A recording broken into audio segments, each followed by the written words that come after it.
Welcome back to Being the Best Version of Yourself podcast. I'm your host, Dr. Carey Heller.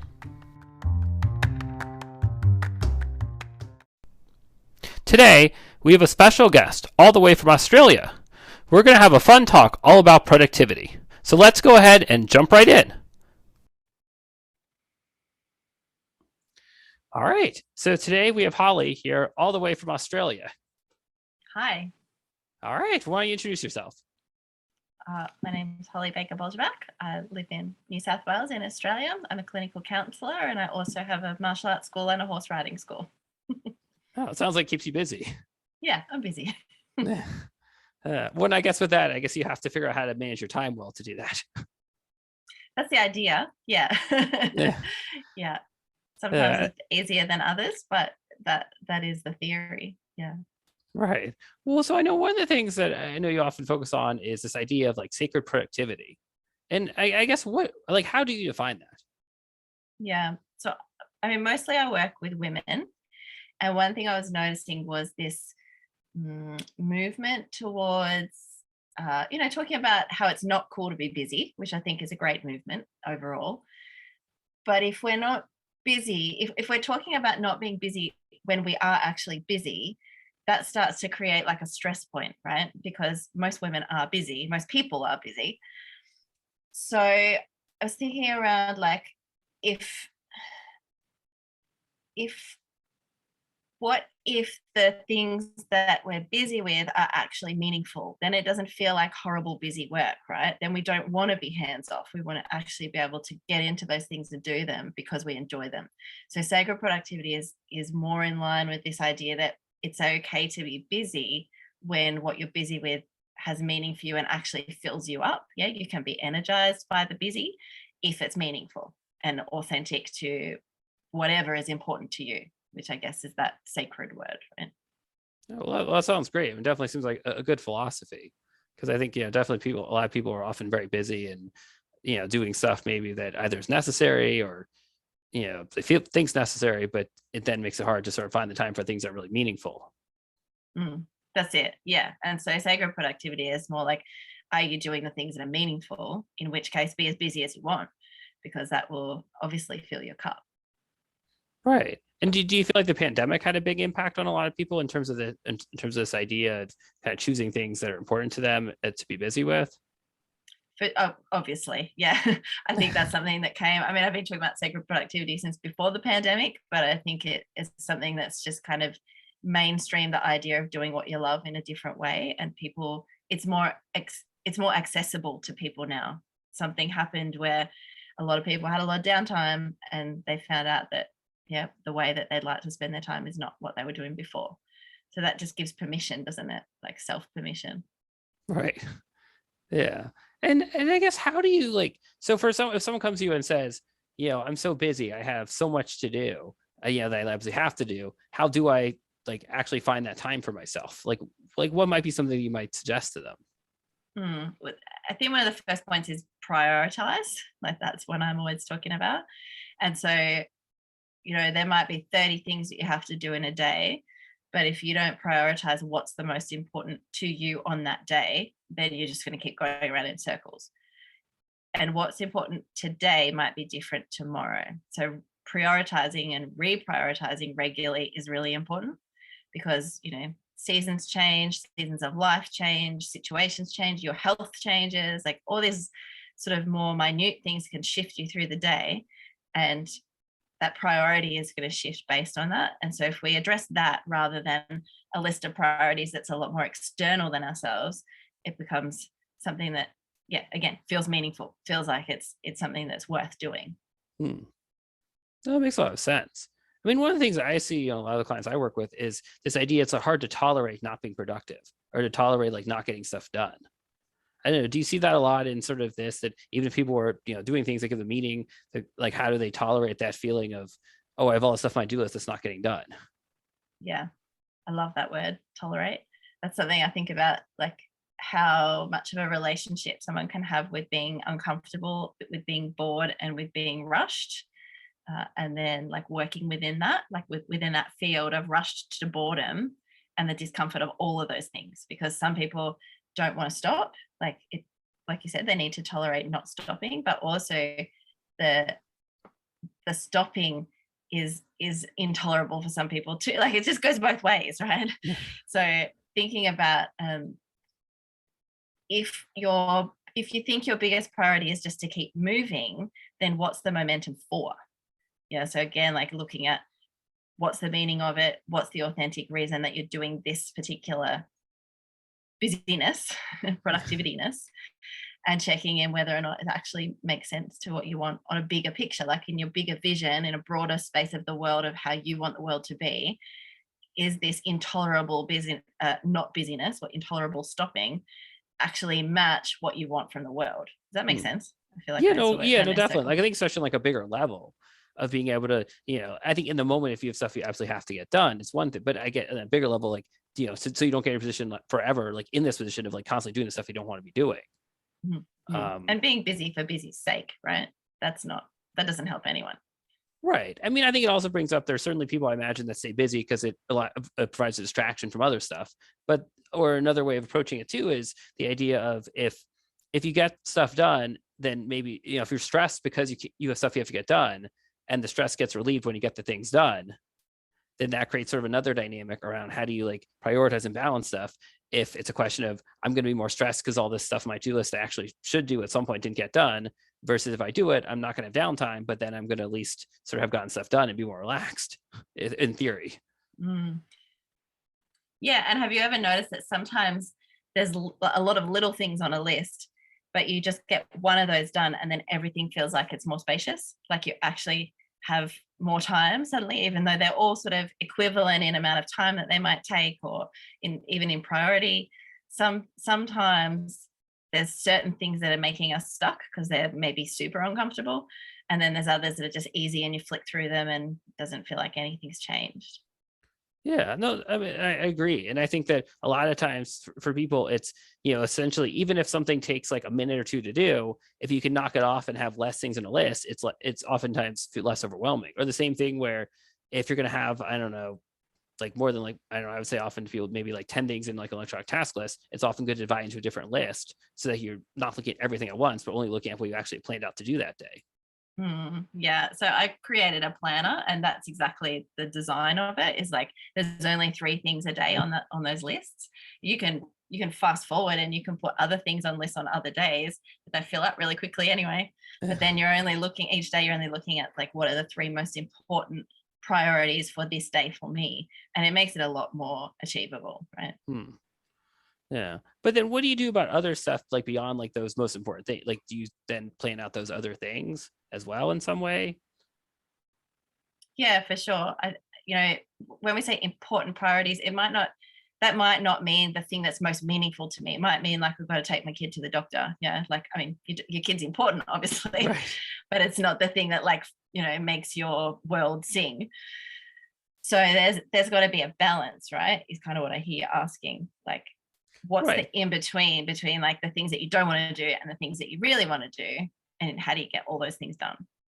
Right. And I think drawing the line between what are the things that are important enough that you also even write down in a list to like plan out and to get done versus what are things that you usually remember to do, or it's not a big deal if you don't remember to do it, and kind of Yeah. let it be. I mean, I think there's some people that, because I work a lot with people, especially in ADHD and executive function issues. So I work with a lot of people that have a hard time keeping organized and, getting stuff done, and like the getting started is really tough.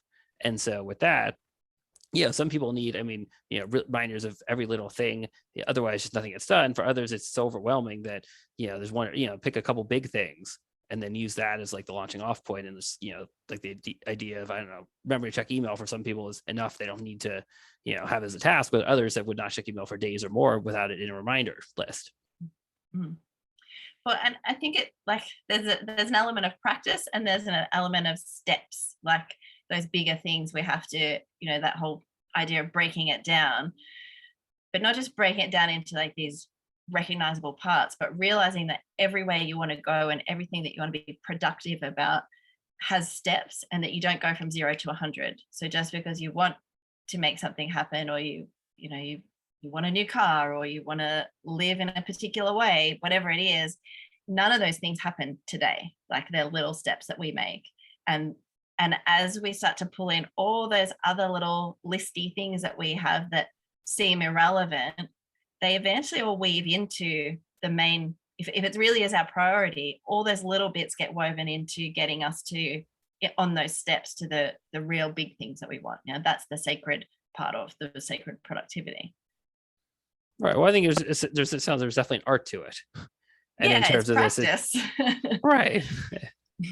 Yeah, but I think it's also this idea we're talking earlier, say like tolerating not getting every single thing in a list done. I mean, because with school, it's at some point, there's end of semester and like there's nothing in the list. But I think in real life, for most people, real life doesn't work that way. Definitely. Yeah. Yeah. And because life changes all the time too, right? Like even when you think that you're about to get everything on your list, something else comes up. So that tolerating that discomfort or tolerating that feeling that I'm not valuable if I don't do or I don't get done is like, that's so much of the work.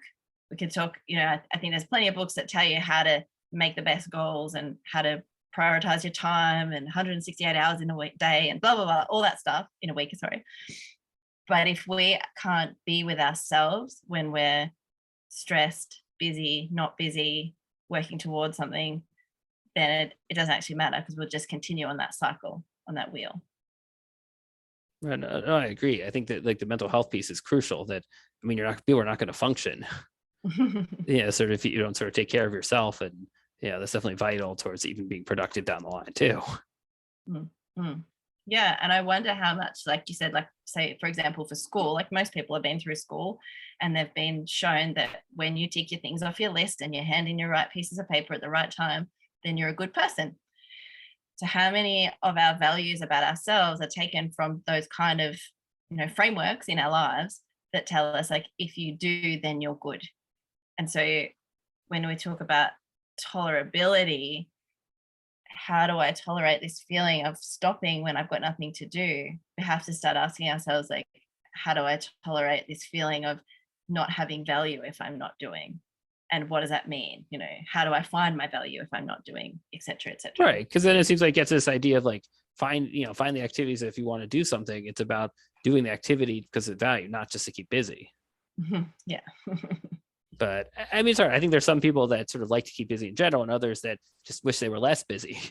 Yeah. Yeah. And there's nothing wrong with busy. That was the whole point of sacred productivity. Right. Like, but basically being busy with maybe like not all aspects of what they're doing that they're enjoying. Yeah. Like, various household chores and things like that can take a while. Yeah. Which we all kind of have to do. Like everyone's got something in their lives that they don't totally enjoy, but it kind of has to be done. Yeah. Right. No, that's true. I mean, I think that's definitely an important point that there are always these things that you have to get done. But, I always, I focus a lot of people on like the idea of like, for the stuff that you obviously have to get done, even if you don't really enjoy it, how can you be as efficient as possible with it to save time? So this way you have more time for the other stuff that's more enjoyable to do. Definitely. Yeah. Yeah. Do you think that efficiency thing can be a bit of an addiction too, though? Like getting more and more efficient? I think that there's definitely that possibility. I mean, almost anything could be an addiction, I guess. But yeah, I think there are definitely where it kind of becomes over the top, where it becomes such a focus on like trying to get stuff done that, like, I think part of it looks at, I think about is like, what's the motivation behind it? So the idea that like, especially if you have like your life, things are very unpredictable. Like you have no idea what's going to come through. Like, especially if you're like, I don't know, a common example I can think about would be an IT person that deals with like, help desk tickets for computer issues that you have no idea how many are going to come through in a day. And if your primary job is, let's say, answering the ones that come through, but you have all this other stuff you have to do that just keeps getting pushed off whenever the help desk tickets come through. If you have a day where it seems kind of quiet, you're probably going to want to keep pushing through it, being efficient as you can. So that this way you don't get completely backlogged when suddenly there's a day where there's a ton of tickets. But at the same time, then you walk this fine line between the point of like being so focused on being productive versus the idea of like it being sort of logical and more helpful than harmful. I think what I hear you saying is habits, right? Like you work out the habits that work the best and then you stick with those as much as you can. Yeah, kind of. Yeah. Like it's about the idea of like, not like, I think there's a place where it's beneficial to be efficient. But I think you also run the risk of either getting too fixated on it or also cutting corners too much sometimes. Because I think the idea of like when I refer to Fisher, the idea of like essentially like doing the best job you can optimally in the least amount of time. Yeah. Yep. Because it's sort of like the idea, like people often, I see this a lot with teens, it's the idea of like multitasking. I mean, I guess with adults too, which a lot of studies have shown that in most cases you don't really do the best job at either of any of the things you're doing if you're doing multiple things at once. I think there's but again, I think there's a time and a place for it in some way. So for example, I don't know, listening to a podcast while you're doing laundry, or something that really is not going to like directly, impact your productivity significantly enough, or it's not going to matter because it gets us that you're enjoying what you're doing so much that even if it takes slightly longer. And then we could go into a whole conversation about if you're moving while you're learning or listening, then you're actually going to be more productive and efficient in your body to actually learn that information, right? So some things do need to be coupled together. Yeah, there are definitely benefits of that. I mean, like, because I see a lot with, people with ADHD or even anxiety, like if there's a lot of fidgeting, like one of my big things with people is to help like harness fidgeting to improve focus. Because if you're moving anyway, if you, do like physical stuff in like a controlled way, like an elliptical under your desk or like a balance board or something like that, then it allows you to actually like help yourself to, certainly you're often calmer and you're more focused. 100%. I agree entirely with that. Yeah. No, I found that. I mean, I have a elliptical under my desk. I use a lot throughout the day. I've got like various boards and stuff. I mean, I use them to like show people, but I certainly use them myself because I think they're really helpful.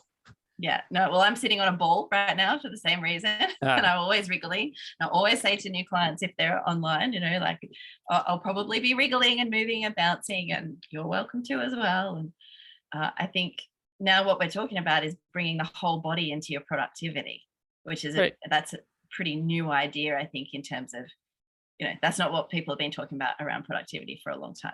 I think a lot of people have this impression that you just sit, and I think it's hard for people that can't do that. It's really hard to hear that constantly because it's, I think it's far easier said than done. And I think the idea too is, I think in the past people would focus, like especially with kids in ADHD, often the focus would be, stop shaking your legs, like stop doing that. But I think people have realized more recently is that one, just continue to stop it is not going to sort of necessarily make things better, but if you can harness it and like use the movement, and that's why I think like wiggle seats and all sorts of other things like that, in school had sort of taken off. I still think though that the one thing that has not taken off, and I agree why, is the fidget spinner. I feel like I remember when it came out, because I think it was really mismarketing, because it was really, I think, initially marketed for anxiety, and it was great because it was distracting, but it didn't help for ADHD. And then I think a sign that it was on its way out, after I think pretty much every school has banned it, is I think before the pandemic, I'd seen it on clearance at a store. Yeah. Just, a sign everywhere, that and then they went on sale. Out, but yeah, for sure. But I feel like this conversation around including the body and being able to distract yourself or go in and out of something, right? Like using your body to come in and out, focus on the ball for a second, come back to the work, is a bigger productivity story itself, because like I work with a lot of ADHD people too. And what I try to say is something around like, you don't have to do the one thing all the time. Like most ADHD people have more than one interest, and that's okay. And I think this sacred productivity framework really holds that, because you're allowed to have more than one priority. Your kids are one of your priorities, but so too is your gym work, and so too is your hobby this week that might change next week because you get bored of it. And like making that okay, making it doesn't have to be just one thing, just like you don't have to just sit down to prioritize. Right. And it's the same idea too, where it's like you also often have to, even like in this, like if I don't know, like work with kids and work on like helping to sit still to harness fidgeting to get work done. Depending on how long someone's working on homework for, they may have several different seating positions or different places they shift around to, because trying to do the same thing for too long, even if it's sitting on a yoga ball or, sort of fidgeting with like foot pedals, sometimes they need that change. They can't just do the same thing over and over again forever. Yeah. I don't know. Maybe it's just because everyone I work with is a little bit neurodivergent as well. But I just feel like, how does a brain do anything any other way? Like, I can't imagine trying to just do the one thing all the time. Yeah. Well, and I also think with the pandemic and increased use of technology, I mean, it also brings a question that I think people get even more trained to sort of multitask, and I don't know if that's necessarily good, but I think it is hard. I think that also it just primes people in a lot of ways to, be focused on being able to, certainly get, on the one hand, get stuff information very quickly, but also make it very easy to, I don't know, sort of have a meeting at the same time, like check email or respond to like a Teams message if they're have a company and it's they're constantly getting message in that. So it's like, it almost like, on the one hand, like gets people to try to do that, but then some people can keep up with that, some really can't. Yeah. It's also just a lot of information. It can be very draining emotionally. I think for like Absolutely. having to like navigate all that stuff, something I see too is a lot of this fatigue of this is just from like having to focus so long, takes so much mental energy that it's by the time like someone's done with work for the day and they get home, it's just, it's hard to sort of do much. Yeah. Which is why I think we need meaning. We Yeah. need to be able to be doing meaningful things, because that gives us that re-energize, right? Like you can come back at the end of the day and feel rubbish, but if there's something that's really important to you, something that's creative, or your kids that you love, something that just inspires, then suddenly there's this whole new lease on energy that wasn't there before. So that's so important for us to have built into our lifestyle in some way.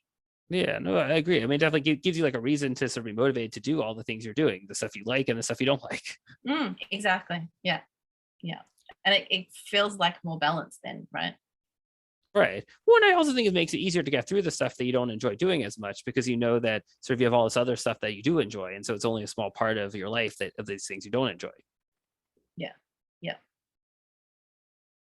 And I think also it's about sort of lifestyle that I think, with the pandemic, I think for a lot of people, I mean, obviously there are many negative things about the pandemic, but, for some people, I think it was also a wake up call, and it became an opportunity to kind of like make lifestyle changes, either temporarily or permanently. But, I For think it sure. definitely for some people changed that, being able to, be around more for their families, maybe get into a workout routine, sort of do things that they had wanted to do that they just never had time for in the past. Yeah, for sure. I live in a small rural town, and like the population has exploded since the pandemic. People are leaving the city and realizing what they actually want, or maybe they knew they wanted it, but they thought they couldn't have it yet. And I think they just decided, well, I can't speak for other people, but I feel like one of the ideas that's behind it is, why not just do it now? Why wait? Right. You Like, I don't think know it's the what's idea, like, coming if you like, tomorrow. you're right. Like, because you don't know, it's always, I mean, in reality, obviously, certain stuff you can't just like on a whim, every single thing you think, oh, today could be my last day. Let me just do this. But like, but I think there is that idea of like, there's a point where you just can't think, I can't just like continue to put this off forever. Like, I'm not going to get the enjoyment out of this if I don't do this soon. Hmm. Yeah, and that's exciting. I mean, like you said, like there's a lot of terrible things that came out of the pandemic, but that part of it where people are, feel like they have more autonomy and can make choices that are meaningful to them, that's exciting. Yeah. Well, it gives people a sense of control and like sort of taking ownership back over their lives in a sense. Yeah. Yeah. Because also, I mean, I don't know what it was like in Australia, but here there's definitely a lot where it's, people that worked, had long commutes suddenly could work from home. And like some companies let people work from home permanently. And so for Mhm. some people, it became like a permanent lifestyle change, whereas for others, it's also hard because, when things reopen up more, some people are sort of in like a hybrid model, some are still at home, some are back full time to what they're doing. But it's still this sort of this, sometimes having it back and like giving up these things that like were really nice from the pandemic. Yeah, definitely. Very similar here, exactly what you said, that sort of mixed hybrid situation, I think, for a lot of people. But that I think time shifted because people had a new awareness of time, how long things took for, like you say, if you travel an hour and a half every day and then suddenly you make that hour and a half back, that changes the whole way you see a day. Like your whole structure is completely different. I was really excited seeing people just always online rather than that. I sort of do face to face half the time and online half the time. But through the pandemic, it was like I could be in my garden 2 minutes before a session and I could come in with dirty hands and my client wouldn't even know Yeah. because I was online. Yeah. It No, was just so different.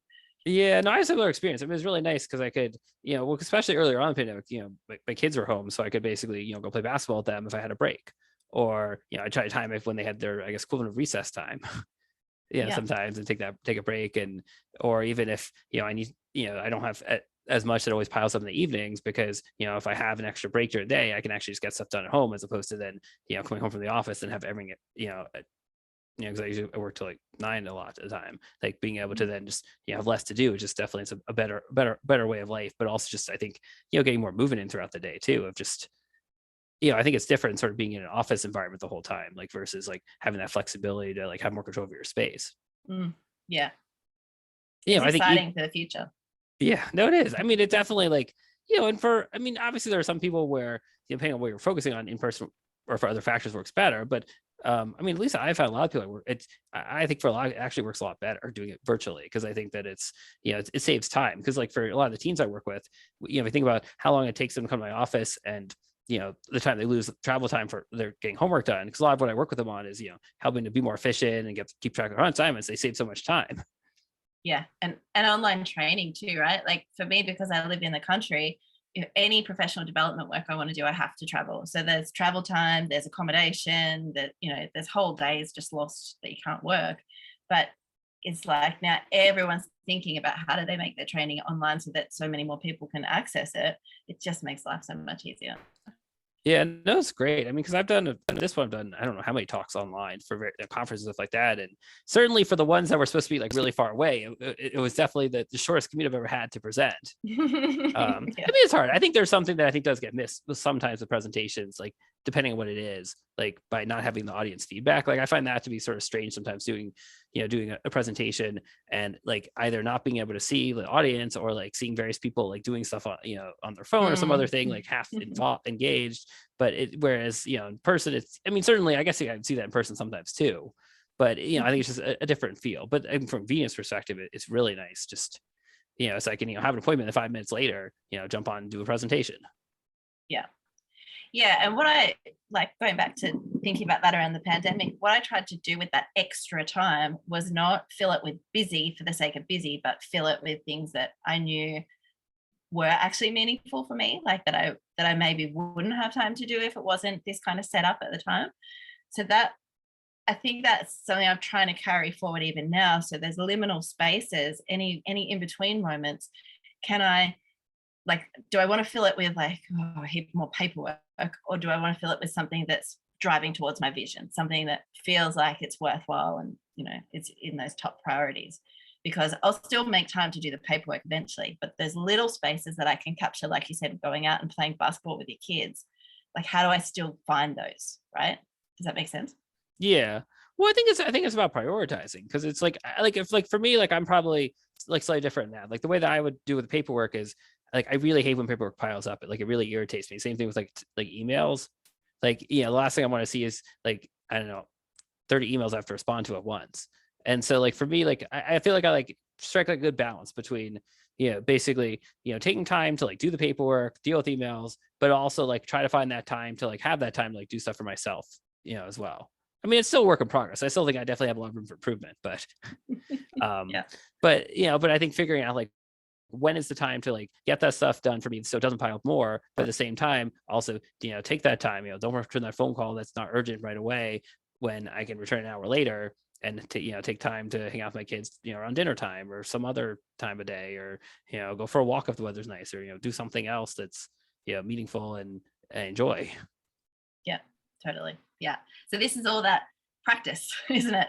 Right. Practicing whether or not, yeah, it will never be perfect, but we just practice it and those habits become more permanent so that we don't have to be thinking about it so much. At the moment, you and I are both talking about it as though it's still a fair bit from our brain. We've got to really set ourselves some targets there.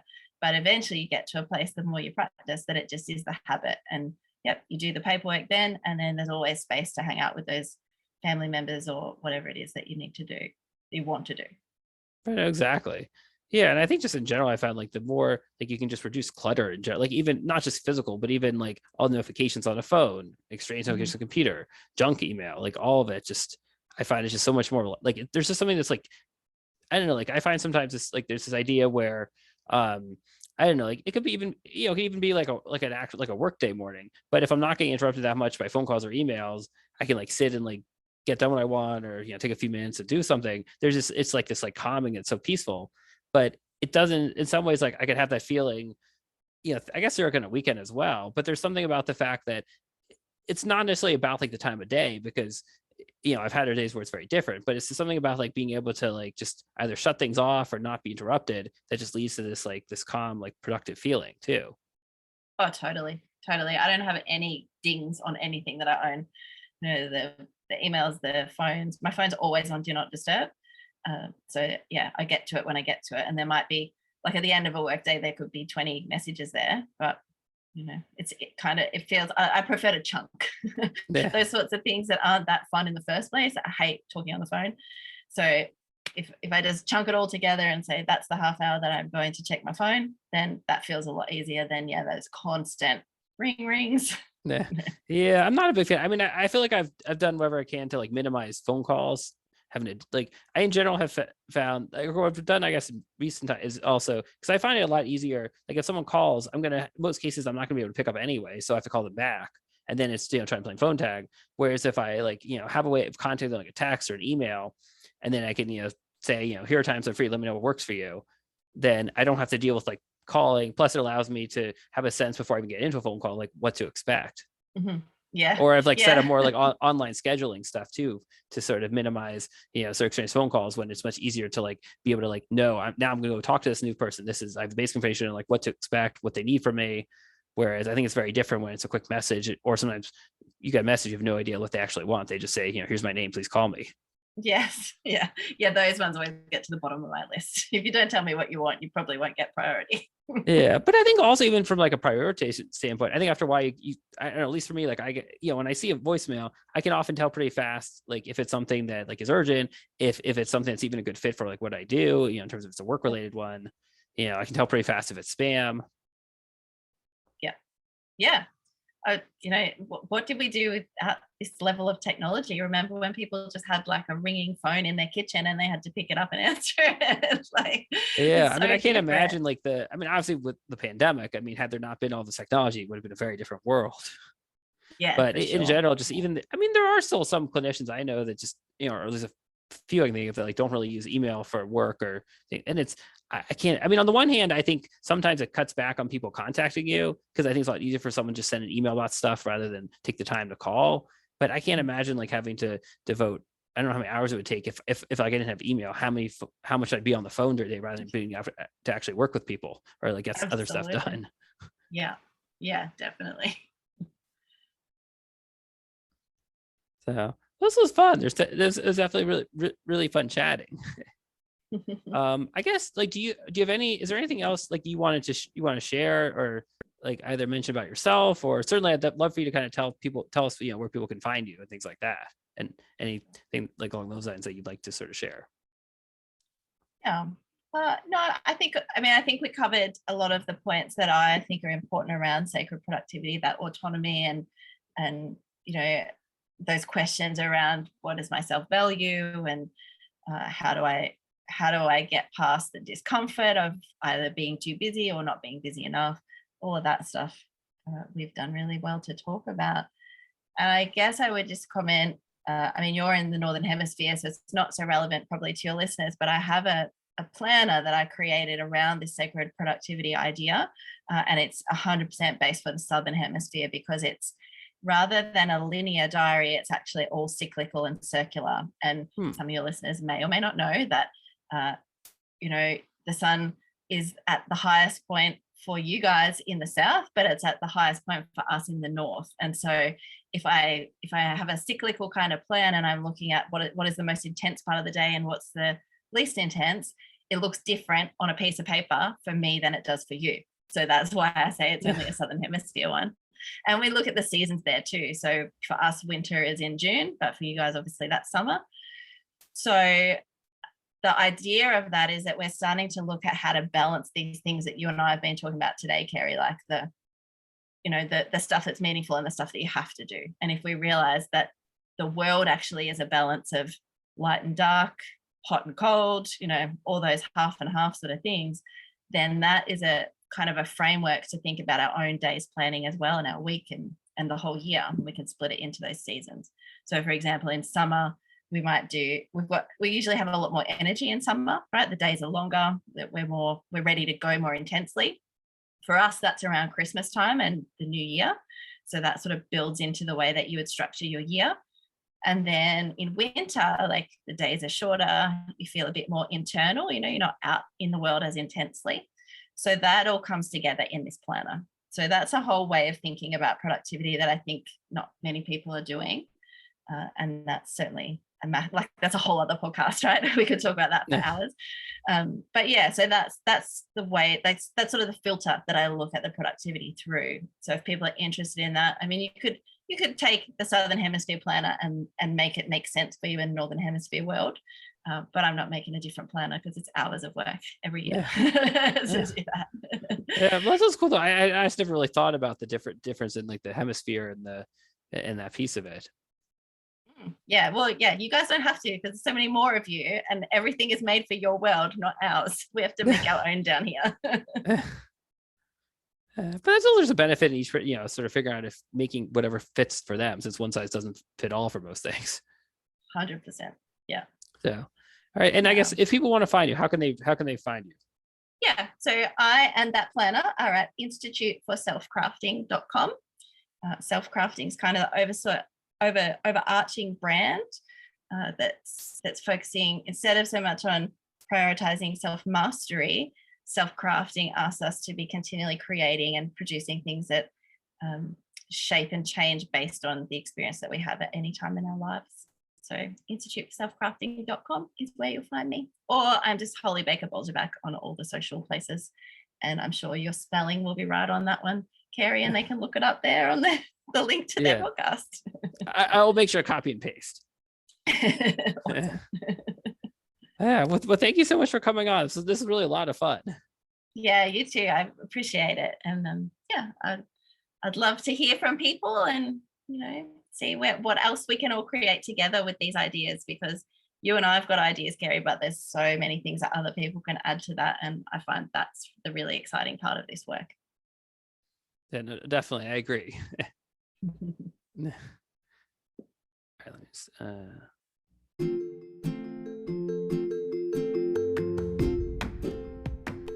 hope that you enjoyed it as much as Holly and I did, and best of luck to you in taking some principles of things we talked about and making improvements in your own life in terms of how you approach productivity.